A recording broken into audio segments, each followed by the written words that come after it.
like, is he? I'm confused as to what Tim is arguing for here. I'm not gonna lie, because it's like you're arguing against capital punishment, but then you're tying it back to like how it might be appropriate under certain circumstances because like self-defense exists.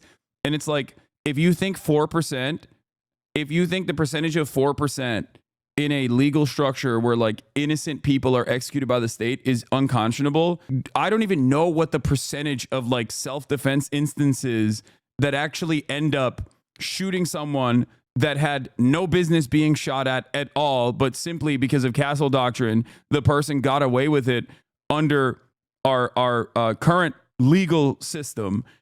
That number has to be higher than 4%, like significantly higher than 4%. So innocent executions in the heat of the moment are significantly higher. Like executing an innocent person because you were fearful of them is significantly higher. There's a shit ton of manslaughter cases specifically surrounding that. So you should be against that too, I guess, if that's your principle. Will be murdered by the state, unjustly killed for a sense of security. I reject that outright.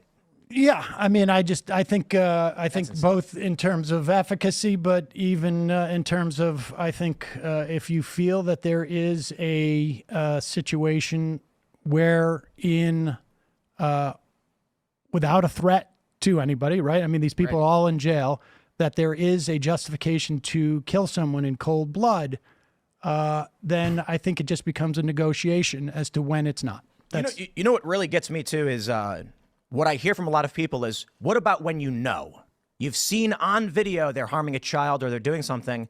And it's funny because in a circumstance where an individual literally witnesses a crime happening, it's easy to say, sure, we can, like if you're out in public and you see someone committing an egregious crime that is going to cause great bodily harm or death. But why does that justify an institutional, national level mechanism by which the government can decide that someone dies? I think it comes down to 12 people walk into a room, someone they've never met before points to a person they've never met and they say, trust me, kill him. And these people are like, well, I guess. I think that's insanity. No, I agree. Yeah. I mean, you brought up the Penny thing, and I think that's why it's even that much more egregious, in my opinion, his killing of that man, because I don't believe in that situation there was any type of threat that justified holding this guy in a chokehold for that many minutes at all, frankly, for that matter. What do you think, like the penalty should be? Like, do you think, like they're charging him, I think, with negligent? Is it negligent homicide? I'm not sure.